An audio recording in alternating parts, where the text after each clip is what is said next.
I'm definitely on a path of connecting to God, to the God of my understanding, and to heal and to cut away the bullshit. It's not me who's keeping Shabbos, it's Shabbos who's keeping me. Like I really felt during it very intensely that Shabbos protected me, protected my family. We don't have to evolve the Torah. We don't have to evolve the teachings.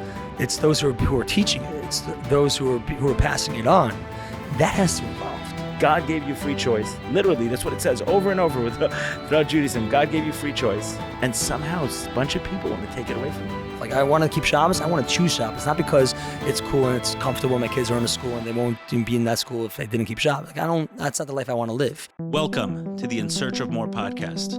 I am your host, Nash. Join me weekly on my quest for more from myself and more from this world. We'll see you on the other side. All right, I'm sitting here with Meir K. Meir, welcome to the In Search of More podcast. Thank you, Ellie. Grateful to be here, man. Wow. Bringing the energy. Yeah, man. Okay, so we just walked out of, it's my second breathwork session with you. We did it out back, 35, 40 people here. Amazing. Yeah, great community, what a great container. Amazing. And the space that you have, I know you do a lot of ceremonies there. It's the second time. We had a mix of people from all backgrounds. A lot of Orthodox, a lot of people from community, people who are still Orthodox, who aren't, in between, figuring it out. And it was special. Really deep, really special. And very powerful for me. So I'm happy to hear that. Yeah. I mean, both the ceremonies we did together have been very powerful, but the first one I thought maybe got lucky. A fluke. Come on, Meir K is no one-shot wonder, man. I'm consistent. I assure you not. That was solid.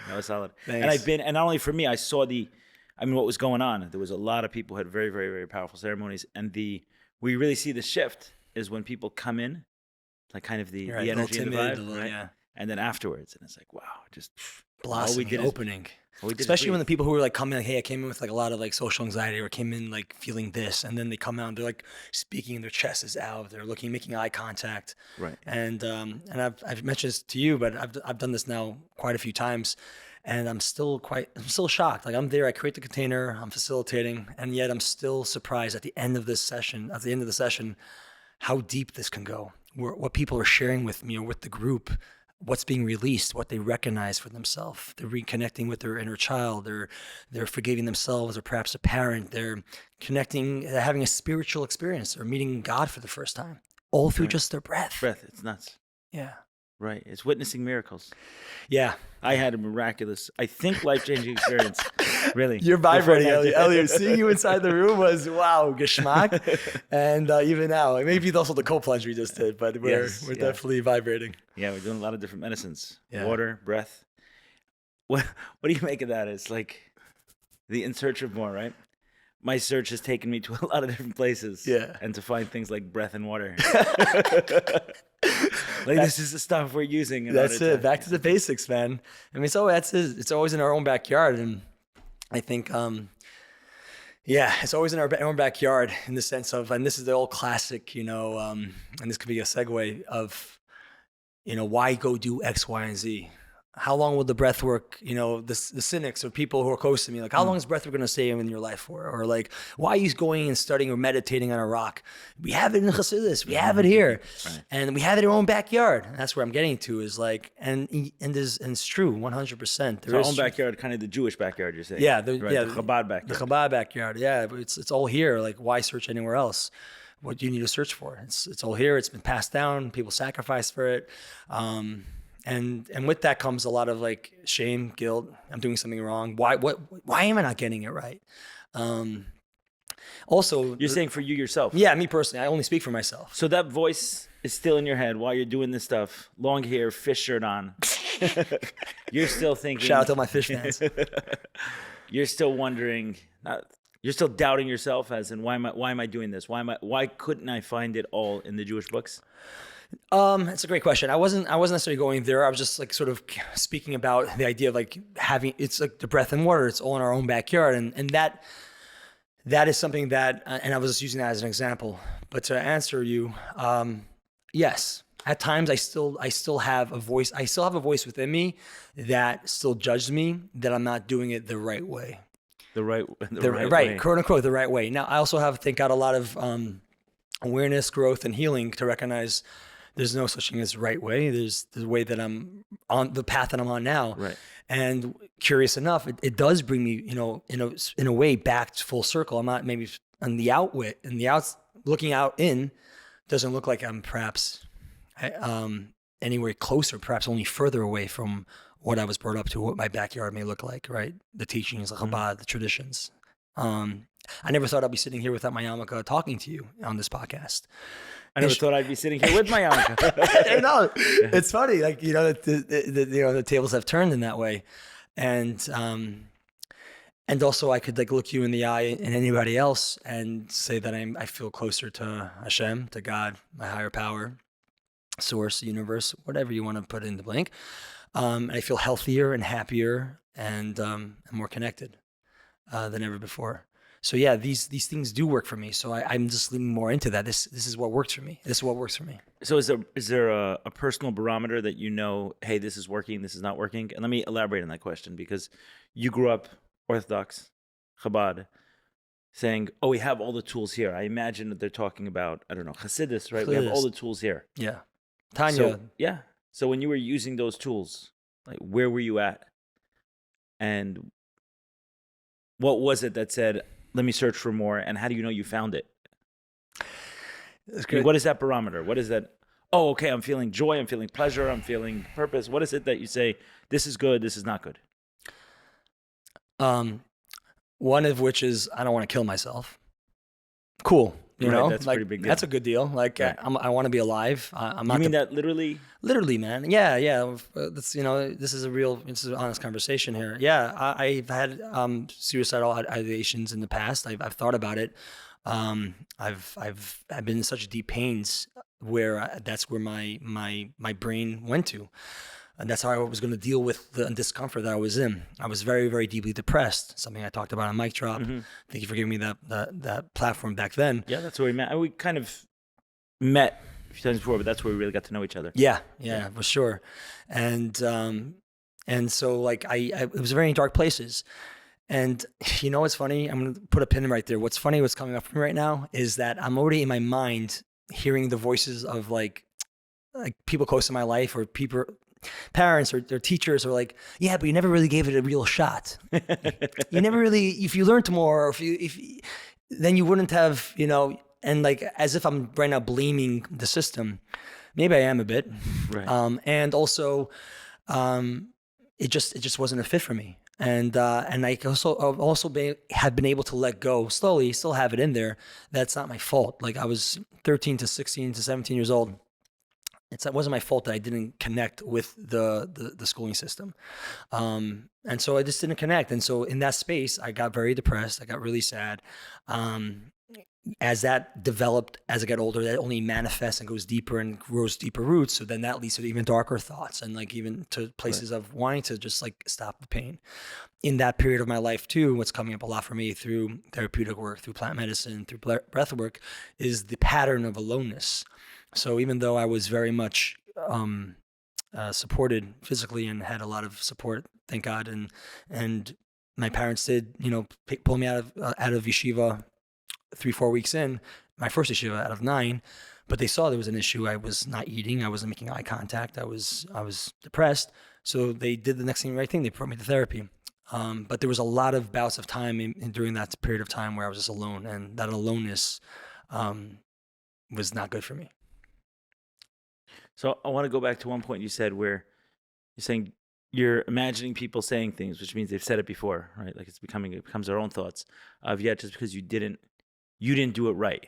Yeah. Right. And that's why it wasn't there. And it's just funny to me that we can blame the kid in that equation, meaning you have a school, you have parents, you have a community, and you have a 13-year-old kid.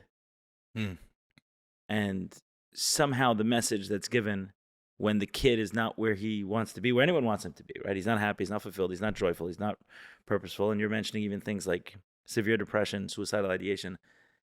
And somehow the language could be used of, this is your fault for not getting it.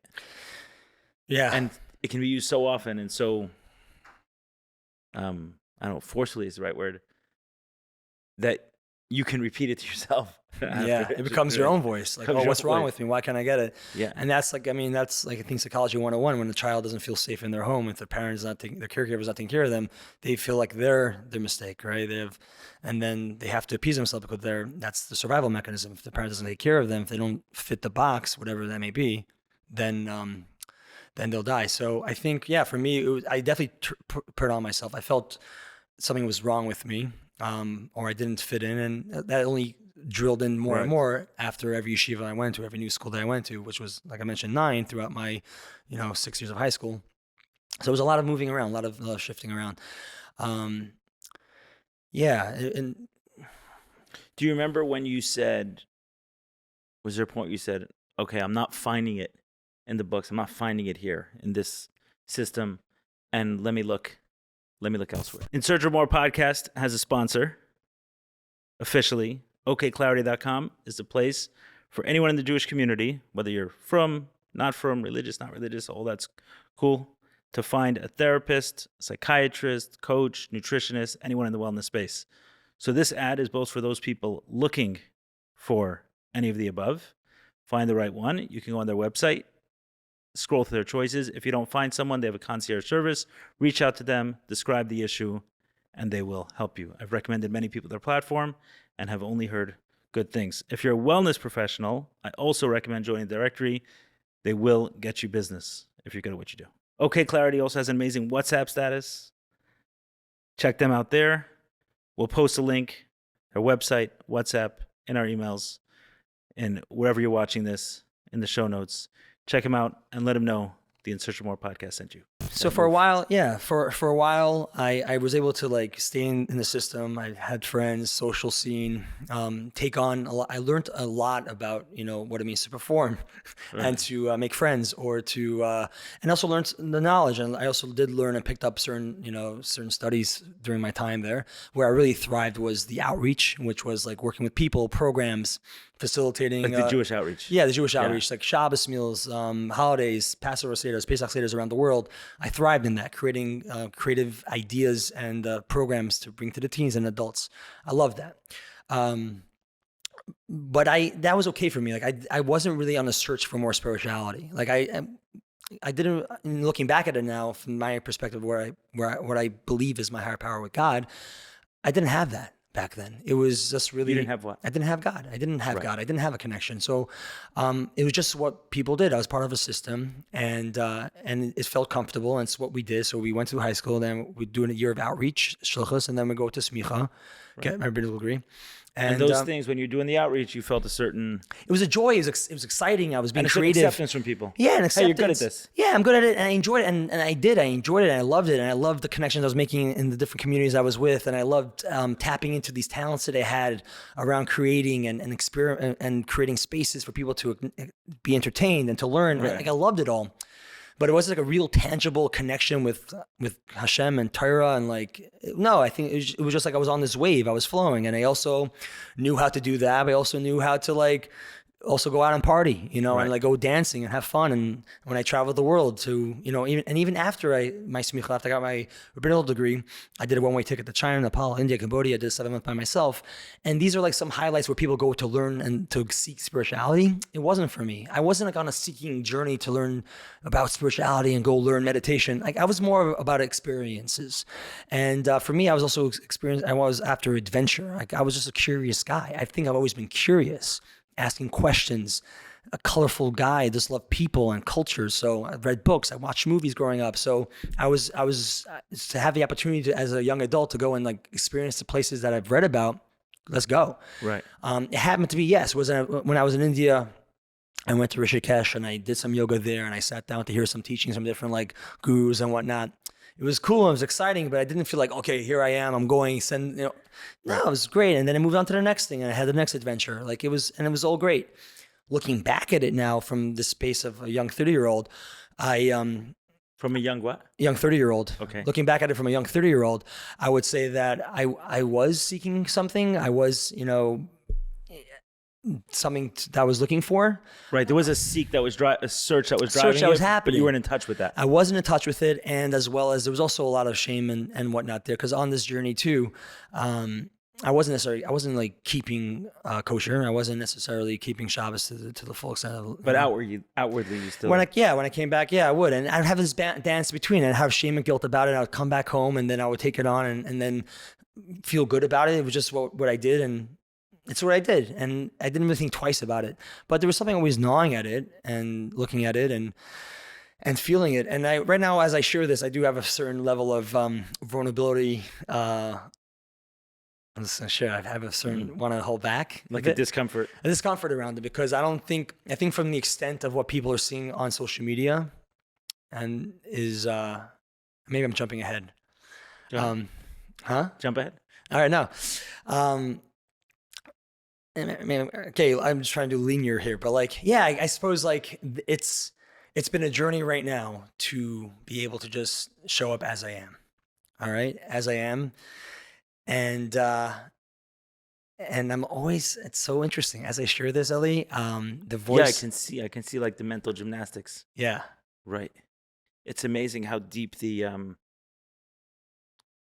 it's amazing how deep, I want to say like religious programming is, but before I go there around religious programming, because I've been, part of that also. And my journey has been, someone who's religious may resent the fact that I even use the term religious programming. Like, oh, what are you saying?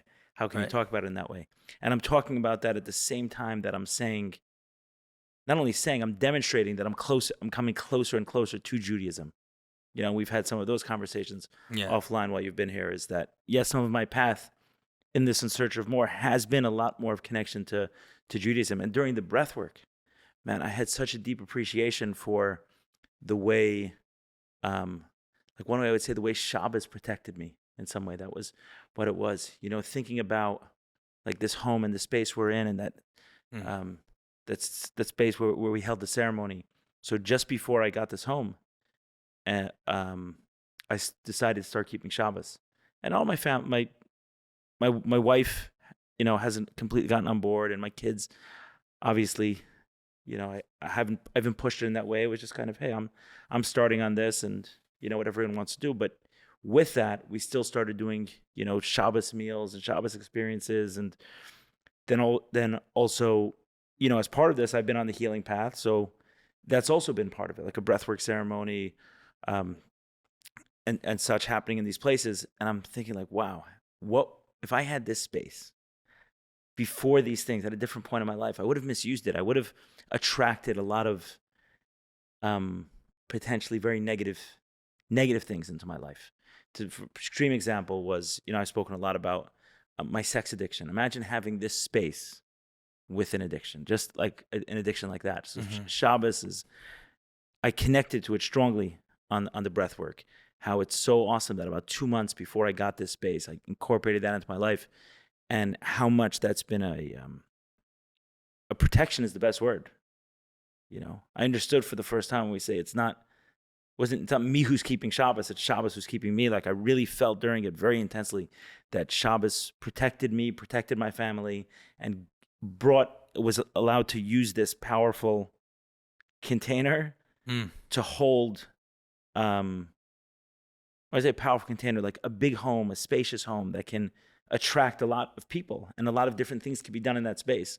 And because Shabbos was around it, preparing to, unwinding from, and kind of in the middle, it's, for the most part, has been a beautiful source of blessing in my home, even in its maybe more limited form, in the fact that I chose to do it, and some of my family has not jumped on board. So I'm saying with that, I'm still talking about religious programming. I just wanted to give it. I'm still using a term like that. Right. Does that term religious programming, does that land for you? Just how difficult it is to call it religious programming? Is that? Yeah, I mean, it's beyond this. Yeah, religious programming, but it bleeds into like lifestyle or life programming. It's like it's not separate. It's one and the same. So it's really frightening and scary to say no to that life, or to decide to think for oneself and to act on oneself. It's like, Judaism is all about asking the questions. But what happens when you ask the questions and you don't, like the answers, or you decide to keep asking the questions and go on your own journey? It's very tough. I find that and not for myself only. There's plenty of kids out there taking their lives, unfortunately, right? Who don't fit in or don't feel like they're loved and accepted because of their religious choices or the choices they make around being religious. I'm not a voice for those kids or for those teens or for those adults. I just know for myself, thank God, I'm just being conscious in real time how much I want to be liked by the listeners. And you're associating that with some sort of religious acceptance. Yes. Like I'm just noticing even now, like I'm the internal battle of how honest I want to be of where I'm at, which I'm being honest is just like, I still, even as much work as I have, is just like, I still want them to like me as who I think they are, who I am. And, and the lineage and the parents, and the grandparents that give up their lives and all this stuff goes through my mind. And you feel like there'll be a lack of acceptance from others hearing that. Yeah, and it's been expressed to me to my face on social media. A lot of disappointment, a lot of sadness. That you've moved away from it. That I moved away. But you know what I heard in your story? Mm. So I heard that even in the best of your experiences, which was the Jewish outreach, you were doing it for acceptance, but you didn't feel God. And that's the tragedy. Like, that's the ridiculous tragedy of it all. Yeah. Is that you can sit there in an environment created, curated, cultivated by people who want nothing, like almost nothing more and nothing less than you having a relationship with God. And they miss it. Like that, right? Yeah. And that's missed. And then you start breathing. And then you find God there, right? And that's the tragedy. And that's what I think, when I asked you what the barometer is for when you're finding it and when you're not finding it, it's, hey, I'm doing this, but it's not working. So I'm not going to do as much of that. Or I'm doing this and it's working, so I'm going to do more of that. I almost heard in your answer, finding God. If I'm not finding it, like if I'm not experiencing God in this, then why do more of that? But if I am, then hey, do more of that. Yeah. And I think I for a while I was able to run that take of just like, I don't necessarily need the God component, but like everything else around it is cool. It's feeding me. I'm able to tap into my creativity and my friend group and my community, and people are happy and it's okay. And like, okay, maybe it's eating a little bit outside and like, who am I? And like living a two-faced life for a bit, like, being what looks like orthodox on the outside and having that battle, not to say like I was malicious about it or like I think many people I could speak for myself, where I was just dancing between the two. Like I would do a bunch of, things that what I thought I believed in, but also was not fulfilling me spiritually, or something was eating at me, and where I was making choices that were against those beliefs or those values. And I was like, wait, what am I? Who am I? And as I became more of an adult and living more independently, moving out of my parents' house and just having more freedom, I'm like, oh, wait, let me just, where do I fall? And then that's where my search continued. And then it came to a place where I realized, oh, wait, I have to, for my choice, had to throw everything out. The baby and the bathwater. All right? All of it. The religion. You threw out the baby and the bathwater, but you haven't thrown out the programming. But we'll get to that. We'll get to that. Okay, so you have to throw out the baby and the bathwater. Yeah. I threw out the baby in the bathwater and to start from ground zero, because anytime I try to have like, okay, but I'll keep this, but not that, it just wasn't working. Like, what am I doing this all for? And so then the real seeking had to happen. Like my life came to a place where I was just in a really deep depression and really alone and just like tapped out. So I just had to like let it all go. Right. And I think this is the difference between religion and God. Even while you're saying this, there's a form, it sounds like you feel like you have to justify your decisions. Like, I was in a place where I was suicidal. And because it was so bad, therefore I threw out the baby with the bathwater. No, it wasn't freaking working. It wasn't working. So why should I keep trying? And this idea, I think that's the difference between God and religion. This idea that it works and just keep doing it because it works. And if I've done it, then it worked. Meaning there can't be anything better than it because I've done it and it has to work. So it's like this circular reasoning. That's religion. It's outrageous because you can find so much pain and so many problems. And someone will feel like they only have a right to look outside of it because of something serious, like suicide. or suicidal ideation. It's crazy. Yeah, it goes to that place. Yeah, like that's the reason. Right, that's what it feels like. I mean, that's why I call it programming, because it's like, Meir, this is going to work for you for your life. This is going to give you meaning, purpose, and fulfillment. And like, but I don't feel it. Oh, you do. You do. No, I don't. Right? No, I actually don't. Right. But that's because you're doing it wrong. Do it wrong, or do it this way, and there's other books, and study this and study with that person. Right. And it's like the conclusion has started before the search. It feels to me like if I told you Coke is the best soda, but you can't drink Pepsi. But I promise it's the best soda. Yeah. I promise. It's the best soda. And Pepsi's bad for you. It'll kill you if you do Yeah. it. But Coke is the best. And I'm really, really scared if you drink Pepsi. Yeah. And yeah, I feel like that was definitely a lot of it, how, whether it was intentional or not, how it was taught, at least to me. So, I think there were very various things that came in, whether it was like, this is the way and don't look there, or don't do that, or, not explaining it right, or just being passed down in a way that this is what we did and this is what we do and this is what brings happiness. And look at all those people, they're not happy. Look at those people who aren't religious or aren't Jewish, they're not as happy.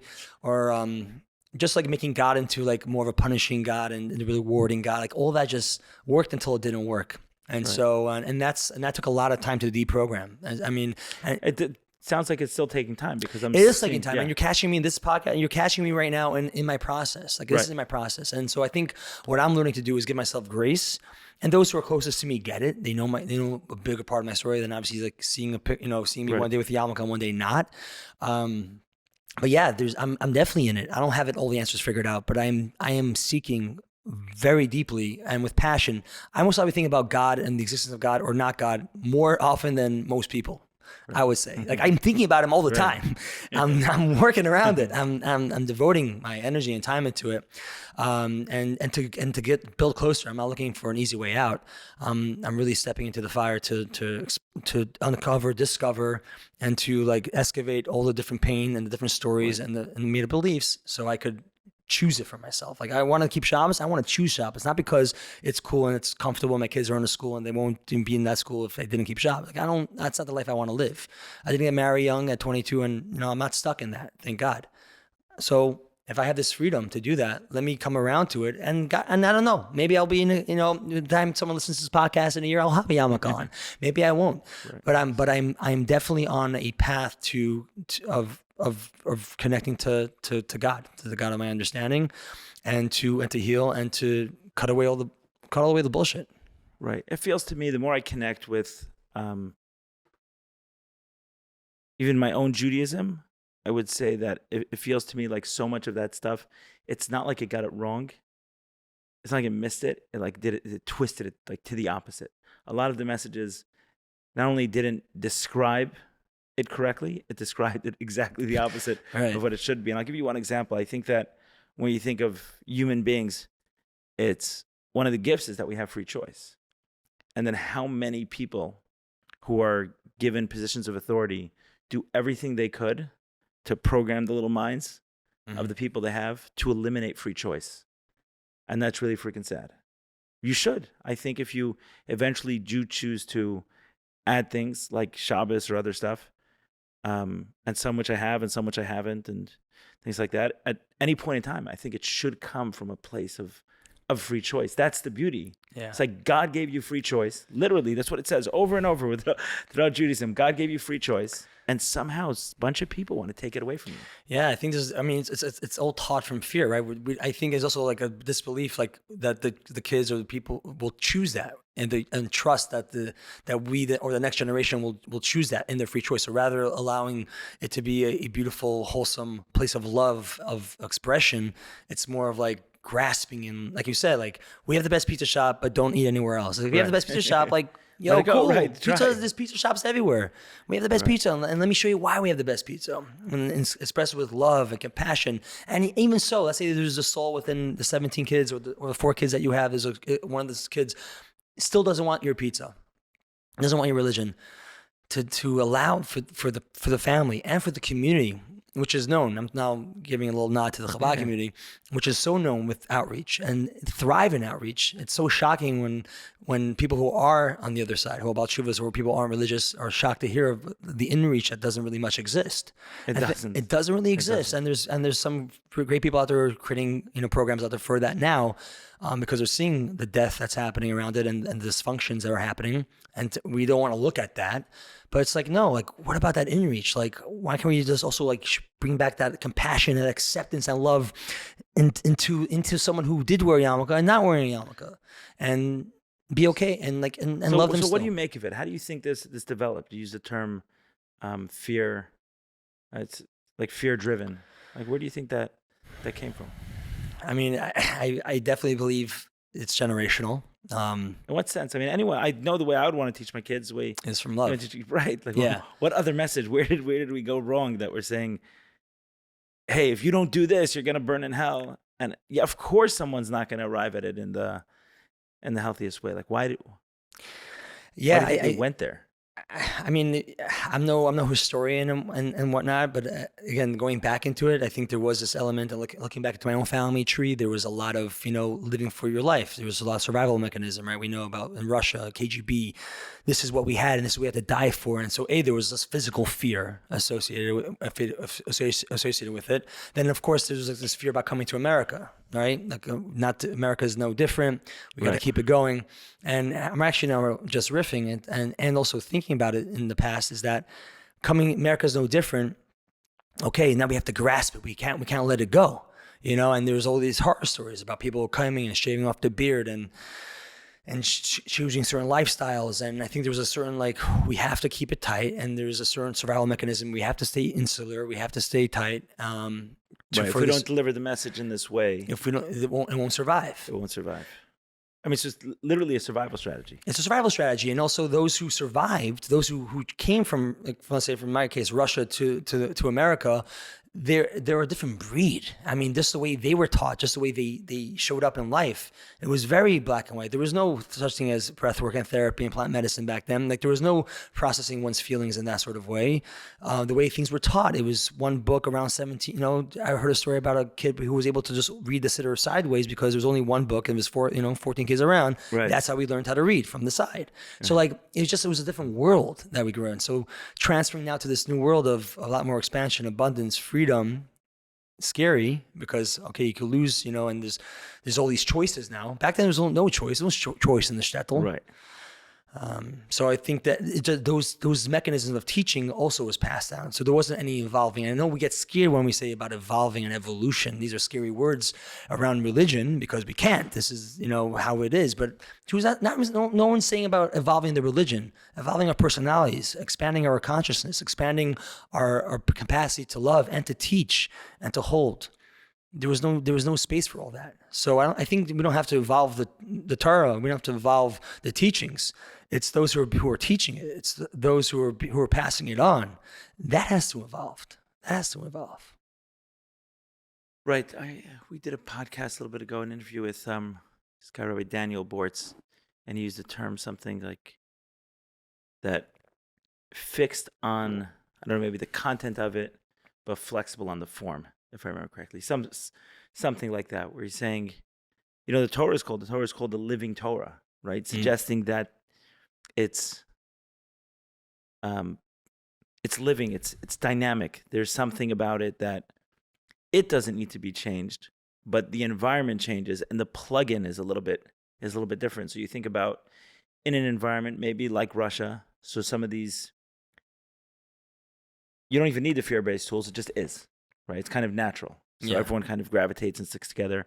And then the fear that as you go into a more free society, okay, let me say whatever I could to scare people from going in the other direction. So you start with these fear tactics. So most likely, I would think just naturally, in those environments like Russia, I don't know that they would need the fear tactics. Also, it was like you said, as they came here, they got worried, oh shoot, we're going to lose it because now they see all this freedom. But now, so many people have gone there. The world is open. A lot of people see these things. The scare tactics aren't working. Right. So it's got to be from. There was a common enemy back in Russia, and it was visible and it was real. It was knocking on your door. KGB, the government. Right. Here it was more elusive.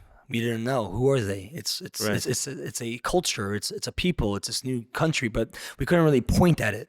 right? It's the television, it's the radio, it's and so I think we were grasping at the heels and trying to figure it out, and then, having a leader of the Rebbe, and then people running with that, and then this, of course, after deciding what everything means, and so I think it made everybody sort of run for the races and try to grasp as things were happening in real time. And so there was no real conversation around, wait, let's actually pause for a minute. How can we still keep what is important to us, and, Torah, tradition, minhagim, all the things, and also, let's look at this new generation that was born in America. It's not the tough, people of Russia. It's just not. It's a different generation. It's a different mindset and bodies and DNAs. I'm sure there's more sophisticated language to use around that, but it's a whole different programming, and yet we're still trying to put the old program into this new program. It just doesn't work. Right, and the fact of the matter is that your story is not incredibly unique. My story is not incredibly unique of being raised in that system. Yeah. All of the professionals and experts having their opportunity to influence you at the youngest of ages, for hours a day. Mm-hmm. And you came to the conclusion that life isn't worth living. I came to the conclusion that if God exists, I hate him. I mean, that's pretty, like I said, I don't think we're that unique in it. So there's a lot of people going through this, and then they're giving you the feedback on it. Like, hey, it's not right. It's not landing. And then some of the people who are giving this feedback, and this is most interesting, are those who, when they go off on their own search, eventually you find out that they are the most earnest in their search, quite spiritual, quite willing to work hard to develop a relationship with God, attributes that you think would work very well in a religious community, but for whatever reason, they're kind of, you felt very little room, right? You felt acceptance in a very narrow. You didn't feel acceptance. You felt that some of your skills were accepted, but you yourself didn't feel accepted. Yeah, I didn't feel accepted, or anytime there was, there wasn't also any breath or maybe space for the doubts and for the fears and for to expand and to play with it, and also maybe the idea of even maybe letting go. Maybe, I held on to this for so long, so it's happening now, but I've sat with it for a while. And I think I've met people in their 50s, who have grandkids who decide to okay, now is the time for me to really explore. So I am grateful. To let go of what? To let go of how their religion, raised, right. their religion, or how they're showing up, and usually something tragic happens in their life, or something painful happens where they're COVID shook up the world, something happens in someone's life, and it's okay, no more of this, and not to say that a religious living Meir is not my true Meir. I don't know where my path now is going to go. I know what's led me to here, and yet I feel that it's to put anybody into a box at this point, to look at me and say, now this is what Meir is right now, or this is who I am right now, is unfair, because I guess anybody could do whatever they want, but for me it's a continuous journey. Right. I don't think you're giving yourself enough credit, because I've sat in many people's spaces, right? They've had the opportunity to create a space and said, okay, I'm going to educate you, entertain you, teach you for the next couple of hours. And you did that tonight here, right? Where you said, okay, allow me to use the space, and I'm going to, it's a combination of education and entertainment that you do, right? Which entertainment maybe is education, also, just in a more subtle way. And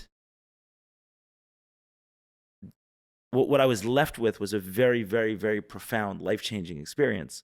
So meaning rabbis have had the opportunity, teachers have had the opportunity to influence me for a couple of hours, and you have had on 2 occasions. And I found incredible, incredible transformation, and the type of stuff. I mean, I spoke about Shabbos, for goodness sake. You didn't mean to. All you did was teach me how to breathe. Right. But in the process, it gave me such an appreciation for, wow, like this has protected me. This has protected me in some way. And I don't know that I could have come to that place of gratitude for Shabbos. I don't even know if you know what I'm talking about. You probably hear me say these words, oh, protected me. What are these words? I know if I would have heard a few years ago, I would have said, okay, you're just repeating some crap. No, I really felt it so intensely, like, wow, to have this home.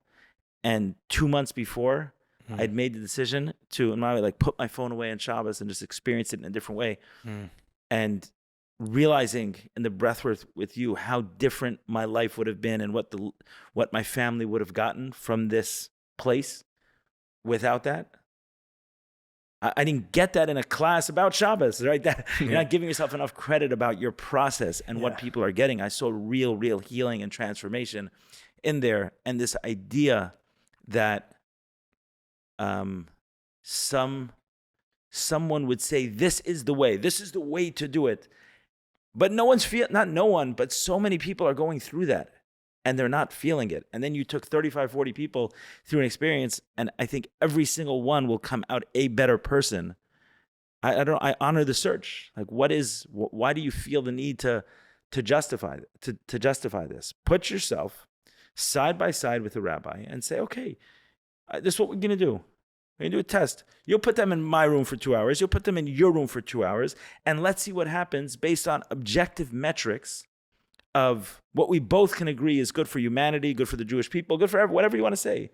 And I think that over and over, I'm not talking for every single rabbi, but many of the ones that you're getting in your head about, that they're going to judge you or not accept you, I think that people who came in would give you the feedback that experience was more transformational and positive for them in ways that I think would comport with Judaism, would match, like, would be what Judaism wants. 100%. I'm not disagreeing with you on that. You're right, and I think you said it eloquently. And yes, there's a tinge of doubt or within me, and it's because I am right now in the process, right? And where there are I still have these voices inside me. I'm still clearing that out. But through my actions and how I show up day to day, I am very much 100% certain that this is my path, and I have no regrets. Right. And I welcome with grace and ease any type of pushback or conversations around it, and disappointments too. And I think that's a part of my growth. Thank God, is that to let go of the people pleasing. Right. No, I wish you could let that all go. Yeah, and it's something that I'm working on, right? Because it's helped me survive for so long. I'm letting it go, and I double down on what you say, that finding God within breathwork, within nature, within different modalities of which I'm learning and practicing in, and not just that for myself. Now I share that with teenagers. I get invited to speak at Shabbatons and to work with young people. And also with adults, right? Even from tonight, where I see them being brought back to the God which they were brought up into, or who they forgot, or remembering their own power. They're loving their wife in a deeper way. They're loving themselves in a deeper way. How could I not? Of course, I am head over heels. I'm in love with this, and I thank God that when I did my first breathwork about over a year ago, that I got the download to learn this and to share it with people. So yes, within me, there's different parts. The loudest right now is the way I'm showing up. Like for me, this right, I hear that. Is in that. And I'm also sharing and showing another side that, like, yes, there's also, it would be a lie for me to say 100% like, yo, this is who I am. Like, yeah, I'm still in that. I want people, I guess what I'm saying is, like, I want people to know, like, that it's all part of the journey. Like, and this deep program, like, I'm doing something. There is that voice. I'm still doing something wrong. It's still there. Right. Even after a night tonight. Yeah. That voice keeps you further away from Judaism than closer. That's the irony. That's the sad irony, because that voice is not yours, right? That voice, some MFer programmed you with that. It's okay, I'm going to teach you this thing. I'm going to tell you this is the way. And if you don't see it, it's because you're an idiot. Okay, but this is the way, and it's good. And if you don't see it, you're an idiot. Congratulations. So that voice that you've taken on, like, in fact, keeps you away. Because think about it like this, okay? If my intention in, let's say, keeping Shabbos is because I'm feeling guilt-ridden, or a lack of acceptance, or anything else. So then that kind of becomes my intention in this Shabbos. So let's call it a Shabbos meal. So imagine you're invited into my Shabbos meal. And my motivation behind this is that I have guilt. Right. right, over it, then what am I giving you? What am I sharing with you? It's guilt.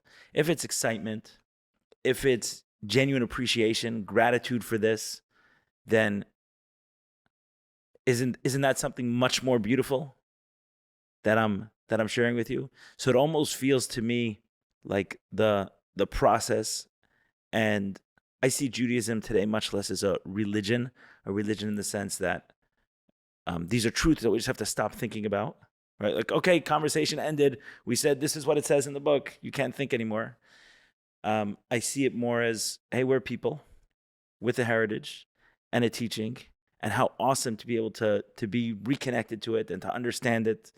And, I always go back to King David, what he says in the Psalms. And he says, taste and you will see that God is good. I always think that so much of this stuff it's not good. It's not good. I was in a plant medicine ceremony. I know this may be hard for some people to connect to, but if they haven't experienced it. But I was given how you keep saying during your ceremonies, you say, I invite you to try this on. I invite you to try this on. So there was an invitation for me to see Shabbos. And it just felt like such bliss. I don't know, like raindrops on my forehead or something. I mean, it was like, wow, this is this is freaking awesome. And a few times I've been at different experiences about Shabbos, and very religious people around, and very a lot of ritual and the practice and exactly what it says in different places, and very, taken very seriously. But I didn't feel the raindrops on my forehead. I felt guilt. I felt shame. I felt fear. I felt these other things. That's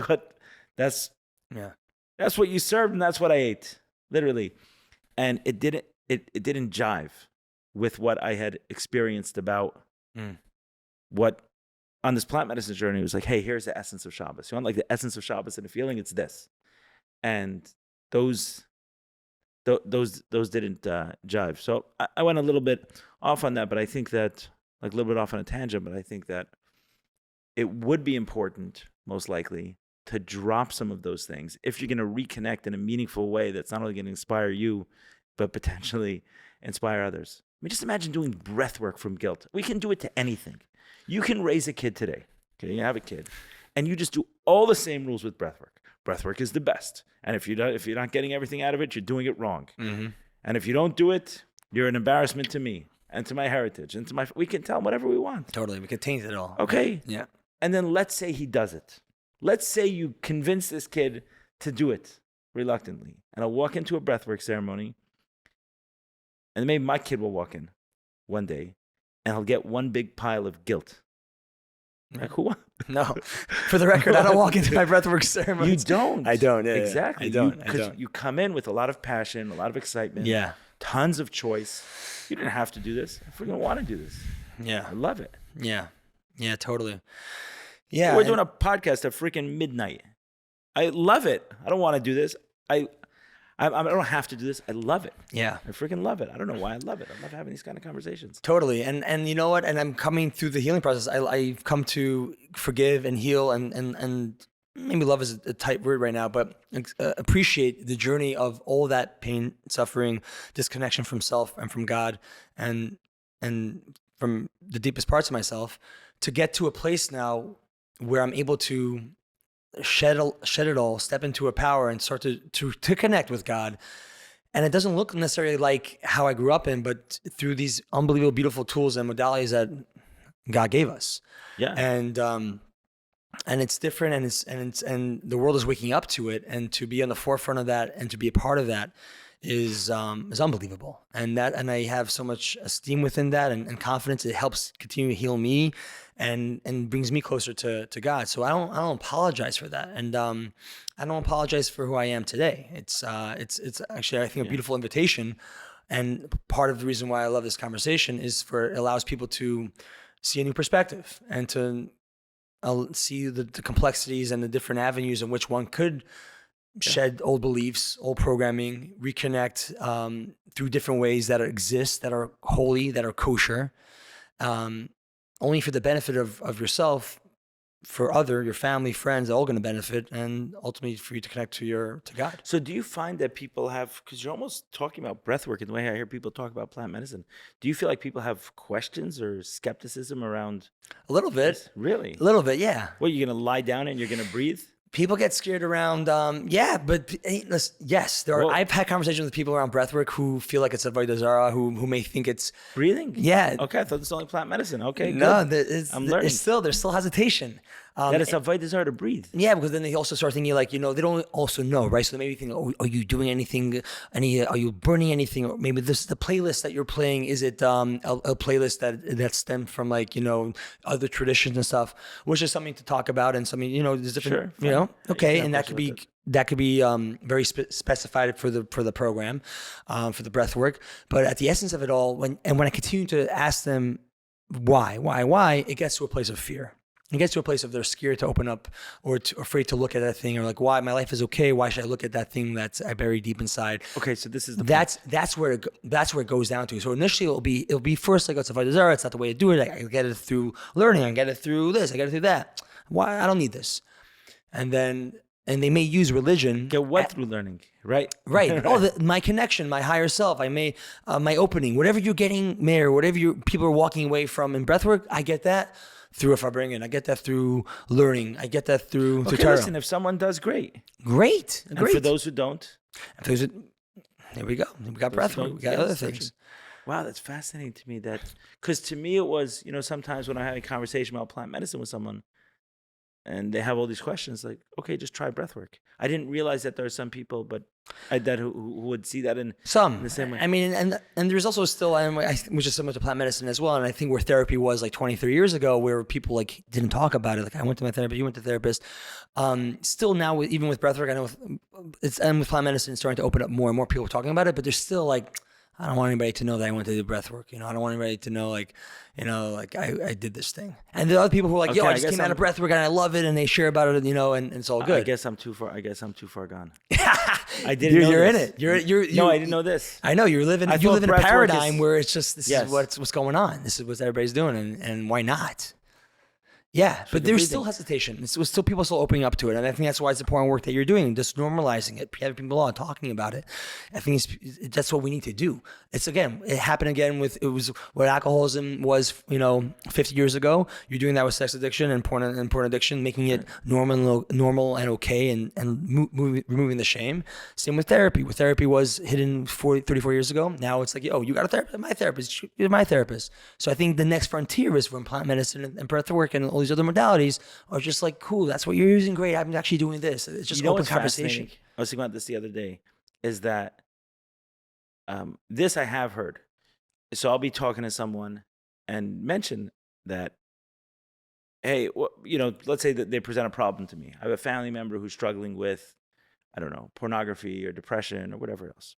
So as I start talking and maybe talking about some of my own experiences, they'll say, oh, well, do we really need these tools? Why can't, whatever those tools could mean, you're putting breath work in there, but let's say plant medicine or other stuff, why can't we just use therapy? So you know what the irony of that is? The irony is that if you think about therapy, right, traditional therapy, you're walking into someone's office and they're kind of in a position of authority and they're sharing their values with you. 99.9% of the time, whenever that's happening, those values that are being shared with you, those ideas about life, philosophies, if you will, are not rooted in Judaism at all, any stretch of the imagination. In fact, they're often anti-spiritual in some way. A lot of therapists are not even allowed to approach. Right. I was working with a therapist for years who was religious, and he told me on multiple occasions, like, I will never, although it is my worldview, a spiritual worldview, I will never go there with you because I'm not permitted to as a therapist. However, with plant medicines, or breath work, which is a lot of the ceremonies you lead, people will tell you, I found God for the first time, or I experienced God for the first time. So the final experiences are actually much more compatible with Judaism at the end of the day. Yeah. Because, hey, it's supposed to be spiritual. Right? 100. And I'm also not pushing any like specific worldview on There's you no at all. worldview. Breathe. No, just breathing. I'm And see throwing what in some comes up. affirmations. I'm throwing in there about love. I'm throwing in there about acceptance, self-acceptance. Something, stuff that could open somebody up to their heart space and to get them grounded, or maybe release some sort of forgiveness or some sort of trauma. But it's never like directed and specific to manipulate, bring someone to a specific outcome. Correct. Yeah. It's not, I think you should adopt this worldview so you'll feel a little better about yourself. No, just breathe. No. And see what comes up. Yeah. Or take this, medicine, whatever that might be, and see what happens. I'm just going to sit here on the side and we're going to see what happens. And you know what it reminds me of is when 12 steps first came on the scene within the Jewish world, there were a lot of Jewish leaders who were very skeptical of it. Said, how can we be going? First, a lot of them were in churches. How can we be sending people there in order to get help? Don't we have all the answers in, pick whatever it is. Musar, Chassidus, Kabbalah. Why do we need to go? Why do we need to go out there? And I repeat often what Abraham Tversky said. He says that if I agree with you that these books are great, these Farm are great, but I don't know a room of people who read any of those books like their life depends on it. But I do know a group of people who read the book of AA like their life depends on it. So I gotta send them there. I'll keep sending them to church basements. But this was not the mainstream view. Today it's become the mainstream view, but at that time it wasn't. So one of the things I heard is that there were certain rabbis who got much more comfortable with a group. I think it's called SRG, which is Secular Recovery Group. And they said, right, don't go to the 12 steps. Right. Too spiritual. They use these words like God. Go to Secular Recovery Group, which is essentially atheists trying to heal. So the value system is antithetical to Judaism, but because we often are so afraid of spirituality or anything that might rhyme with it, like breathwork. Yeah, right. We get so scared that we send someone, like now we're sending someone like, go to a therapist. Do you know the values of a lot of these therapists? You have no idea. They're oftentimes not at all compatible with it. But how many people do we see utilizing these practices, like myself and many others, utilizing these practices who are reconnecting to God, reconnecting to Judaism, reconnecting to their heritage, reconnecting to their people, reconnecting to their families. Yeah. Right? Yeah. It's unbelievable. Sad. It's unbelievable that, again, the fear, also the unknowing, right? We just holds back the real healing and really supporting our loved ones and even ourselves into real direction, into real healing. Right.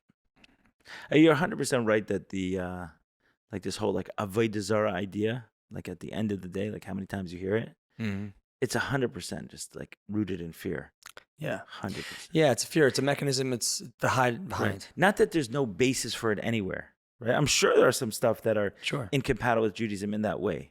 Right. And our idol worship or whatever else. I don't know exactly what idol worship means, but I'm not an expert on it, or even I barely understand it. But I'm sure those exist, but it would be very easy if someone came to you and said, okay, give me like 100% kosher breath work. You're like, you know what? We're not going to do anything. I'm not going to do music, not an affirmation. The only thing is going to do, I'm going to teach you a breath. And you'll lie there. And there'll be a mezuzah on the door. And whatever you need is going to be, you'll wear a yarmulke on your head the whole time. Everything's going to be perfect. Yeah. They'll still give you some. Yeah, I think from the conversations, it's normally like they're saying, oh, I get this, wherever you get in breathwork from the other places. It's usually they're not being honest with themselves. And we'll talk. They're not being honest with themselves. You're saying the breath is from a certain... No, I'm saying like I may get an answer. I may get a response like just like what you get through breathwork. I get it through doing chassidus, going to mikvah, going for bringing. They're not even doing that. It's just conversation. It's just a way to hide away from what they don't know, what they're afraid of, or what the Welt is doing, what the world is doing. So it must not be good, right? If it's trending, then it must not be good. Also, like it's a secular thing. It's what the non-Jews do. So I'll tell you a couple of stories. So one, speaking to a rabbi who said to me, I've never done any of these experiences, but I understand them. I have a lot of friends who've done LSD and other stuff, and I get the same thing from chassidus. And I said, I don't know. Maybe you've learned a lot more than me. I mean, she certainly has. But are you telling me that you're going to learn a mimer and it's going to drag you into some childhood generational trauma and you're going to release it during that? Like, I'd like to be in that class. Right. I'd like to know. I'd like to know about this. So that's one. I think what they're saying is they're misunderstanding what it does. I think what he meant is, I don't think he was lying. I think what he meant is that he hears about different realms that people are accessing in these states. And he's like, oh, I can get an understanding of those realms, or maybe even an experience of those realms through learning Chassidus. And I'm going to believe him. Why wouldn't I believe him? Sure. But that's not the same as healing something that's like healing something really, really, really deep. Some of these, the healing I had today, profound.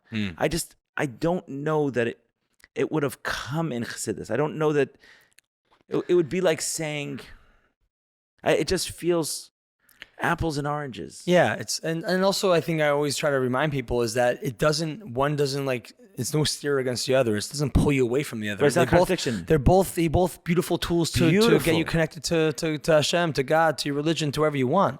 One that only supports one another. You have this framework of life. You have this way of you want to be and your values and traditions.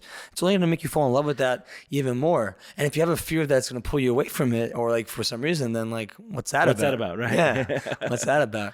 So if a little bit of breathing is going to make you throw out your religion. Yeah, pull you away. It's only going to bring you closer to what your truth is and what you believe in. Yeah. And also people could experience like two different like styles of what goes on in breathwork, and maybe plant medicine as well. Is that there's a level of clearing that takes place, the generational trauma or the childhood stuff, the inner child work that takes place.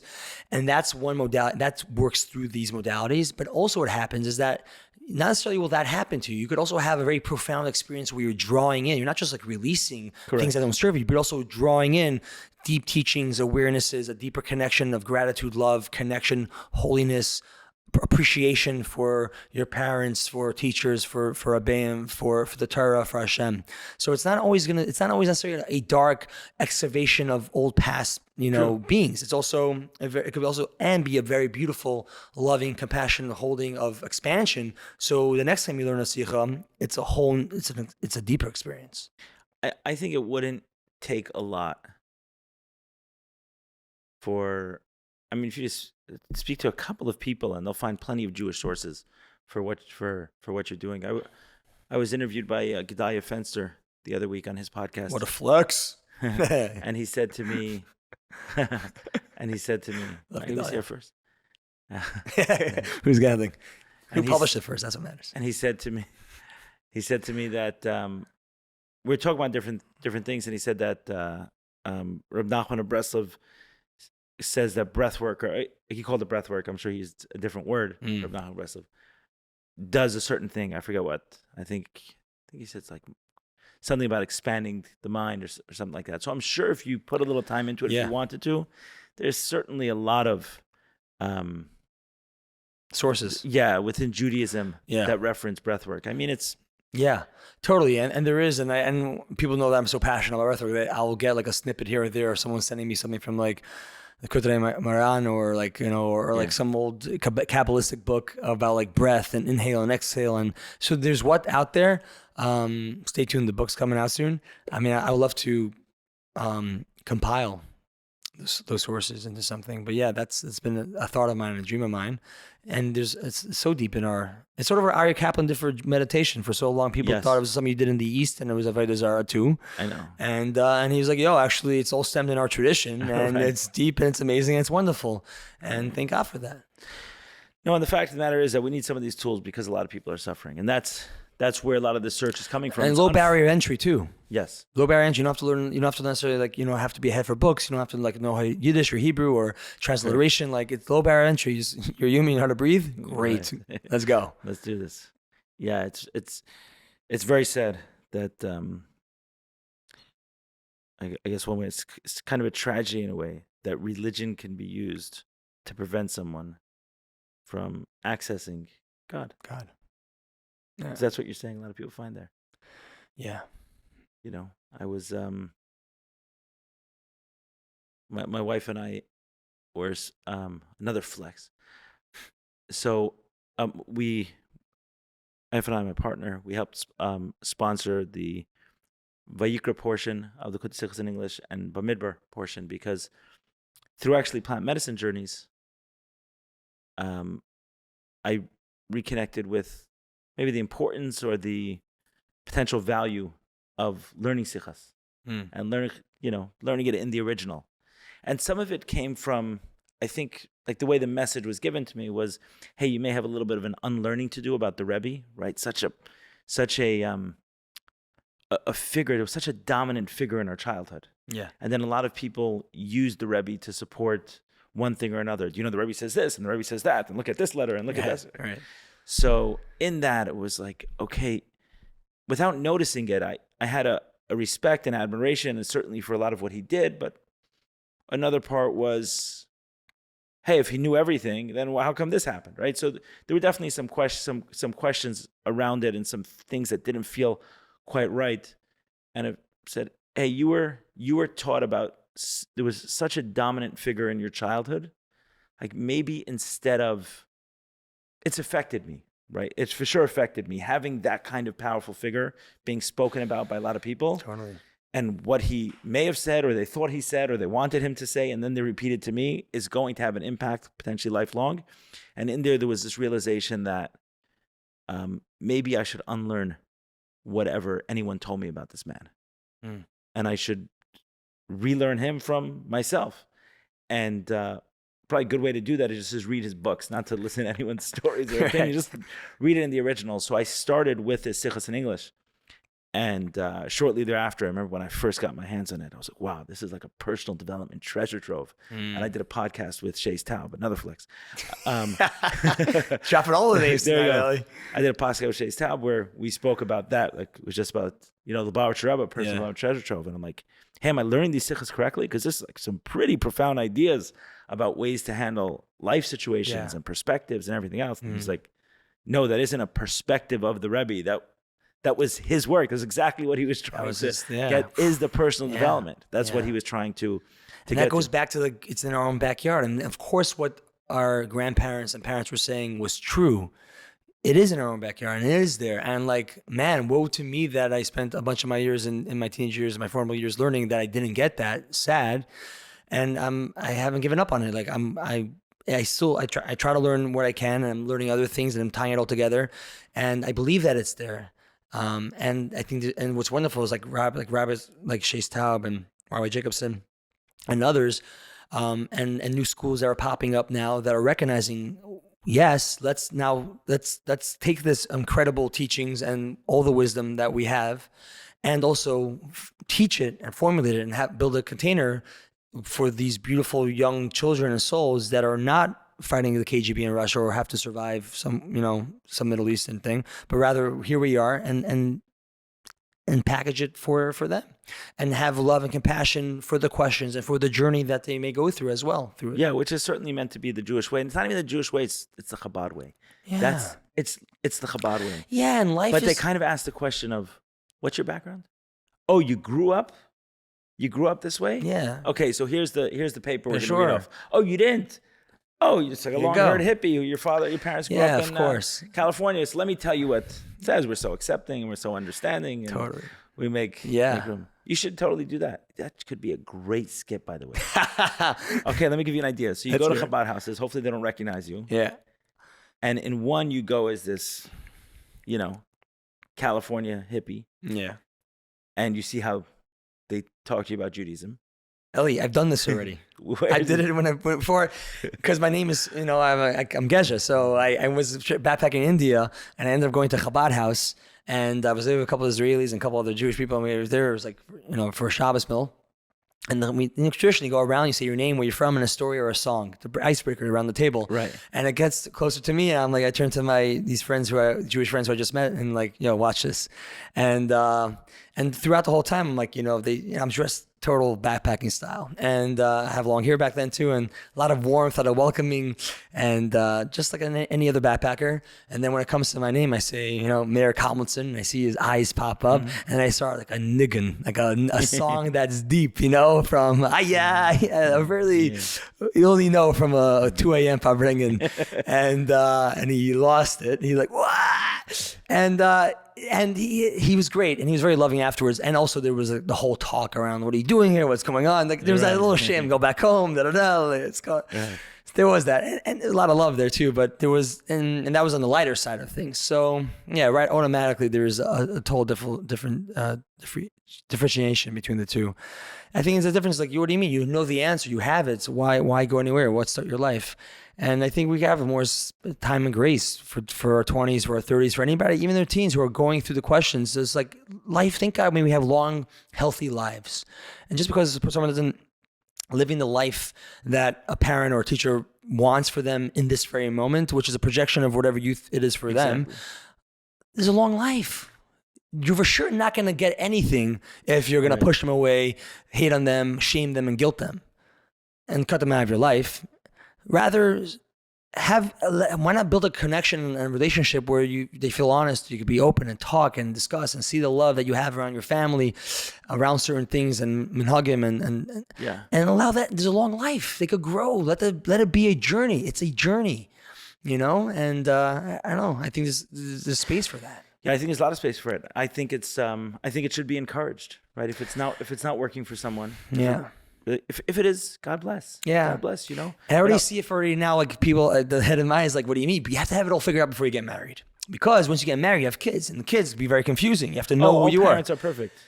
I'm that good. I bring that up because I'm a single guy. I have no kids, but I'm just saying like that. I feel like it's always also part of the conversation of the next step. Like, but there's a time limit here because. But maybe there are a few women who are trying to figure out also. True, and also like wanting to have an honest conversation with your partner as you grow together and have children. There's a new conversation around and let them perhaps grow up in a household where there is discussion around things.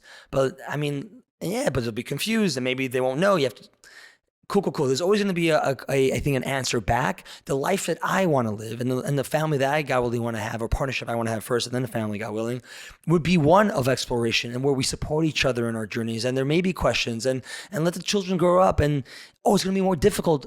What's life about? I'm only going to pass on what I was convinced to believe and from a place of ingenuity to my kids. No, I want it to come from a place of love and excitement and an F yes towards life, which she taught me, and not an F no.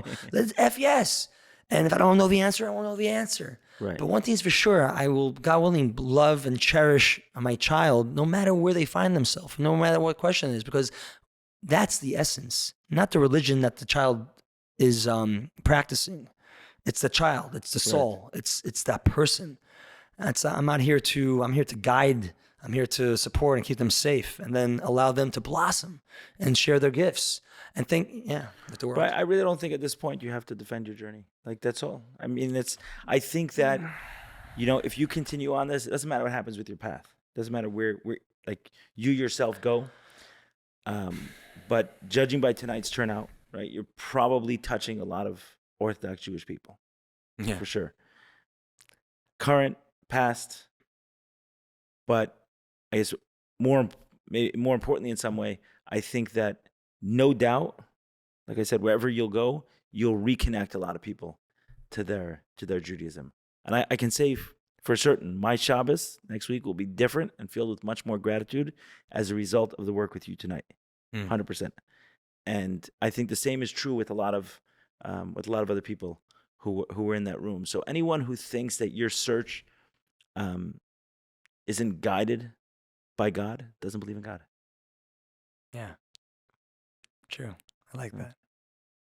Yeah, and I would say, I started saying earlier that in terms of the sichos, I was talking to the person who runs the organization not long ago, nice. And I said I just want to let you know that. Regardless of what you think about plant medicines, but it is it is what helped inspire that. So if you think the cause is a good one, just know that there's a drop of ayahuasca. You said Vayikra, I'll pick it up tomorrow. Yeah, Vayikra Midbar, it's there. It's there, and it was a big part of the inspiration to share that with others. I think there's beautiful knowledge and beautiful stuff in there, but in order to access it, in order to reconnect with it, I want to say like I'm there, but I don't have the baggage. I see when you talk about Judaism, there's still a lot of baggage that you're carrying. And I don't have the baggage. And in order to let go of the baggage and to be able to reapproach it with excitement I don't want to say reapproach it because I'm not going back to where I came from. I'm not. This is not the one. Oh, you You grew up from, right. And then you went this keynote way, speaker at the next convention. No, that was a religion. That was a religion. I'm not going back to religion. I have no interest in religion. I'm going to search for God. And if I find it, and I find a connection to my people, and I find it in the heritage, like King David said, taste and you will find that God is good. So I will taste this stuff. I will. And a lot of the stuff I have tasted delicious. Not all kosher food is delicious, but I think we can get better. I think it's possible. I think it's possible. Right? That taste and you'll find in God is good. I think that, and for me, in order to get to that space, it took removing all the guilt, removing all that programming, removing of all the judgment of what people think I should do or shouldn't do. Yeah. You know, I for a while had the reverse. Oh, you're going to think I put on a yarmulke and therefore it means this. It doesn't mean anything. It literally doesn't mean anything. Because whatever you think it means, you're putting into some other label or some other box of a person you once met before. I've never been. I'm brand new, right here, right now. And a lot of that is thanks to the breathwork we did tonight. So thank you. Full circle. Thank you. Thank you, Ellie. Ellie, it's great to be able to be part of and give back to you so much where you've given to me in my own personal journey. So it's all just full circle, you know, and I really appreciate hearing that. And yes, and I do admit to it. And it's imperfect. This conversation, this podcast is a little imperfect because it shows a side to me, right? Where it's not, you know, I'm not fully standing in all that clarity yet. Like there's other parts of me. But thank God what's the loudest voice is the voice of keep going. You're on the path. Searching. You're okay. And God is with me. And that's certainly my voice. That's yeah. I honor it. And if you ever need an attorney to represent you in this dimension or another dimension, you got me. Amen, brother. I love you. Thank you. All right. So we turned the cameras off for about 120 seconds, and then a conversation ensued. So we figured, okay, let's get this on because you know the more real, the better. So I want to share what you're saying. I mean, you're having some jitters around some of the way this represented you, and then I have my thoughts obviously on it. So. Listen, the conversation is definitely the podcast is flowing in a way that I didn't expect it to go. Mm-hmm. I didn't have any expectation, but not this, which is highlighting the I guess my humanity, which is within the confusion that I'm within, and those the confusion that I'm within as I trudge this path of religion, not religious, orthodox, not orthodox. You know, shedding, visually looking differently, internally doing something else, being judged, being shamed, stepping into my power. Mm-hmm. Where you, I think, maybe are in some ways a couple steps ahead of the journey, but I guess everybody's journey is their own journey. No, I'm not a couple steps ahead. That's not the process. I guess the difference is that you don't have that confusion. You're doing what is. I don't know. Now I'm missing words here. Right. Listen, I don't have that confusion. But I have another confusion, one you helped me clear up tonight, right? So that's our path, and our paths have intersected in really cool ways. Yeah. You know, and you've shared that, my path was in some ways important to your path. Yeah. Right? And your path has been important to my path. But we both had to deviate from the path that other people thought was the perfect path for us in order to meet each other on that path that we can be helpful to each other. Yeah. And I guess I think it's so important that we captured this for two reasons. Number one, I don't think you can be confused with this that much longer. It's going to clear itself up because this is all what they call Narishkeiten. It's all nothing. It's just mental gymnastics over nothing. That's really what it is. But so many people are going through it. And I think what we captured in this discussion is the confusion that so many people live with. It's like, man, life is miserable, but someone told me about this thing that's supposed to work, and I'm supposed to feel like shit if it doesn't. You understand this thing? Yeah. It's crazy. Yeah, it's so deep, and as much work as I've done so much work on myself. I've done plant medicines. I have a lot of awareness around therapy, inner child, and attachment theory. I have all this stuff, and the breath work, which has been massive. And yet it's still very deep in there. It's very deep, and it's showing itself tonight in the sense of that confusion and the self-doubt, and even expressing the voices of other people, which I can label, and yet still do it. I still do it. I'm still bringing it up in this conversation instead of, I guess, something else that could have happened. So I said it before. This is where it's at. Right. I said it before, I want to say it again, is that the reconnection to Judaism, which some of the critics you think you have want you to do, that will happen when you eliminate these mental gymnastics. They're not a process of reconnection. They're a reason for the disconnection. Yeah. That's what it does. It disallows people from feeling God in the practice. That's what's crazy. I was there. I was in it. I was doing all the stuff. The Shabbos and the kosher and this. But because it was programmed in with all this garbage, I didn't feel God. Exactly what you're saying. It wasn't felt. Once I was able to remove all that programming and then reconnect with it in a way that's true for me without any of the guilt, I can do it. I cannot do it. Recently, and for me, it's like this weird hybrid. I didn't say like I'm going to take everything on at the same time. Here I am. No, Shabbos I've spoken about. I have not become like 1,000% kosher. I haven't. But recently I said, hey, maybe I'll stop drinking non-kosher wine. I have not made the decision whether I will or I won't. But I've said no a lot recently. And we'll see where it goes. We'll see where it goes. Yeah. We'll see how it feels. Yeah. We'll try it on. And that's all. Yeah. It's not like this.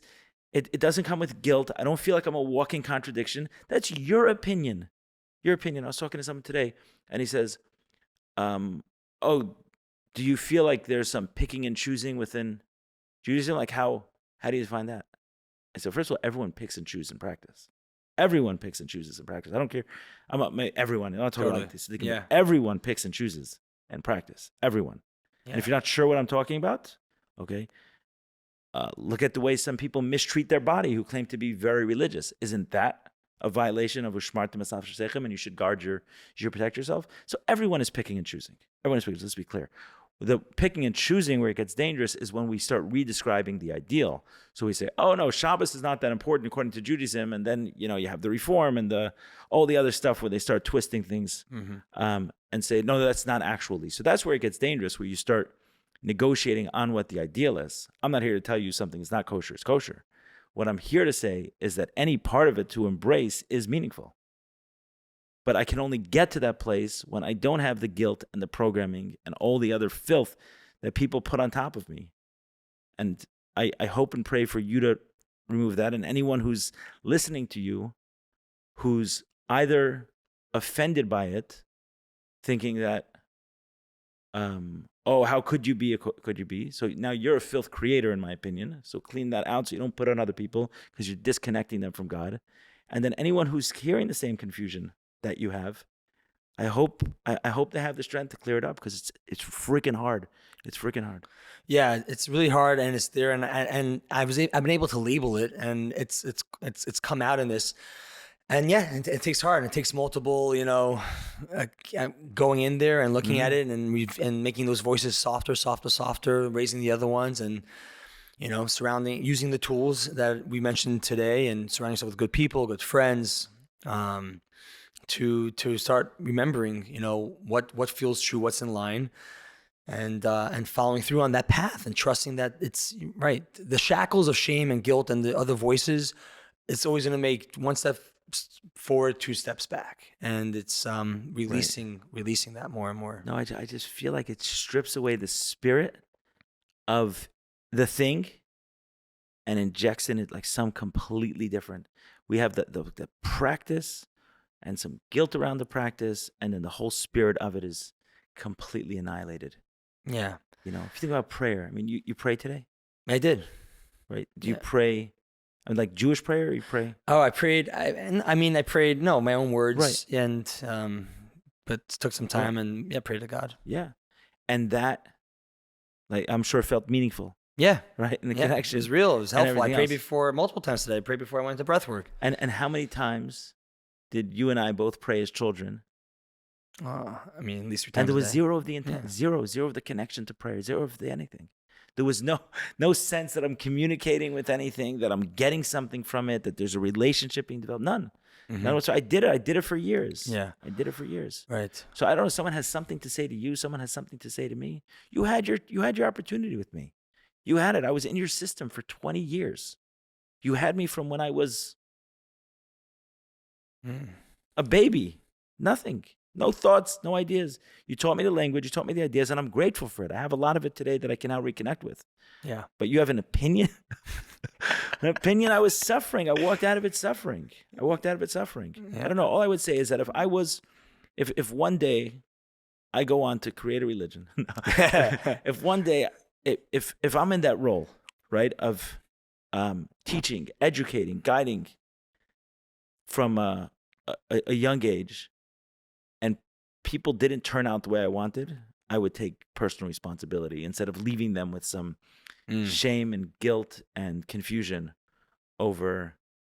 Yeah. Right. Yeah. I think in my journey, and this happened more recently, I think, and this is why, is that I've come to recognize that I have, when we talked about this off camera, a religious trauma. Like, I just never recognized that. I was never able to say that. I just danced around it. I think it's important to say that, like, to embrace that, to label that. Cool. That's what it was. That's what it is. And not, again, separating the religion, not saying religion is bad or this religion is bad, but there was definitely trauma in the way it was, brought down in that way.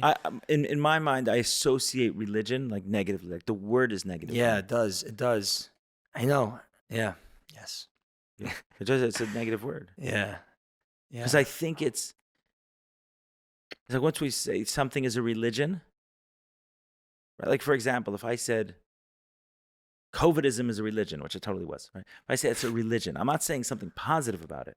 What I'm saying is that there were certain truths that people said that we were not allowed to question. We just didn't have a right to question because they were circular truths. They're true. Why? Because they're true. Why? Because the people who are important said it. Why did they say it? Well, they said it. You can't question it. And if you go against it, you're a bad person. In Search of More podcast has a sponsor. Officially, okclarity.com is the place for anyone in the Jewish community, whether you're from, not from, religious, not religious, all that's cool, to find a therapist, psychiatrist, coach, nutritionist, anyone in the wellness space. So this ad is both for those people looking for any of the above. Find the right one. You can go on their website, scroll through their choices. If you don't find someone, they have a concierge service.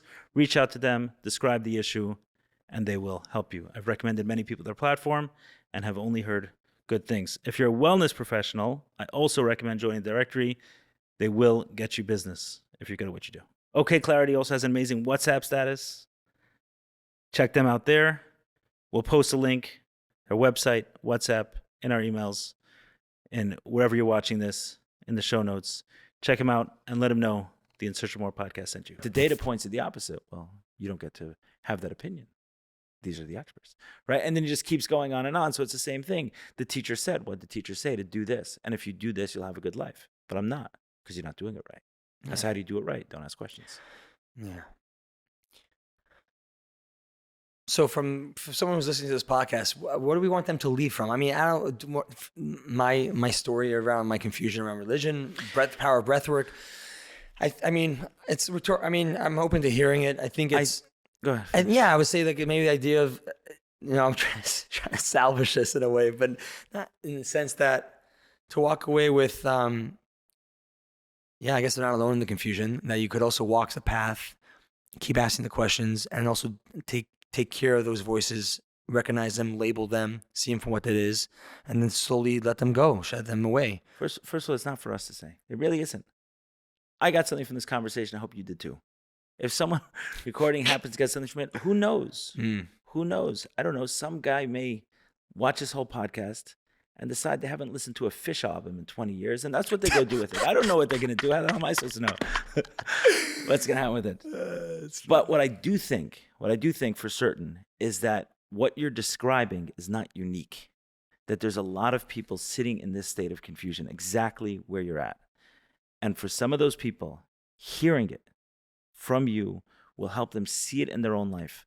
And I can tell you that, I did a podcast, flex again, with a gentleman named Omar Pinto. I love Omar.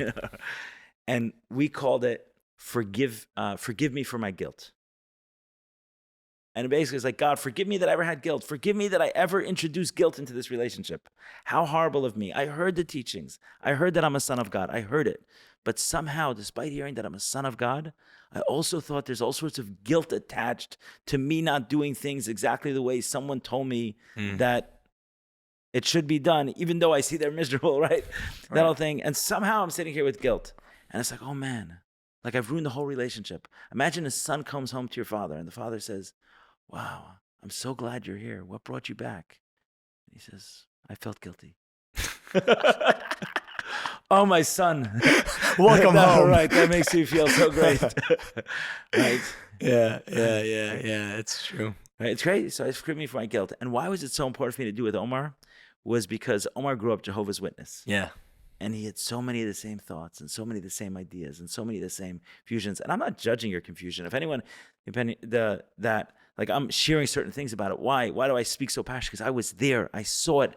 I saw it, how this stuff that was standing in the way of my peace, standing in the way of my joy, standing in the way of being a more present husband, a better father, who I want to be in the world, standing in the way of that was all this religious programming that I thought was good. That's why I'm passionate about the subject, because I'm like, wow, I'm accessing something today. And some of what I'm accessing is a reconnection to Judaism. And what was in the way was all of this crap around religion that people programmed me with. Yeah. That's what I'm talking about. And doing it with someone from a completely different religion and breaking news, Jehovah's Witness and Judaism can't both be true. Okay. So here is having whatever, both Jehovah's Witness and Judaism both can't be true. And having two people who, were introduced to their religion at a very young age and are coming to similar conclusions, like, okay, something's going on here. Someone is believing all of these ideas and having all of this guilt, and they're wrong. So hey, let's all take a giant step back. And I don't know, but I do know that I was taught by a person and people are fallible. So let me do this a different way. Maybe I'll breathe really freaking deep and see what comes in, and that will be my truth. Is that so bad?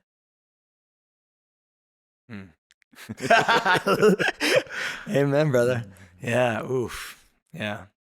That's true. Yeah, I appreciate that. And once again, I mean, I guess it's showcasing the role that you play in my life in a big way, which is a beautiful, not a mirror, but a reflection as to like, oh, interesting. Okay, cool. I got to do some tweaking over here. There's something to look at and shift over here.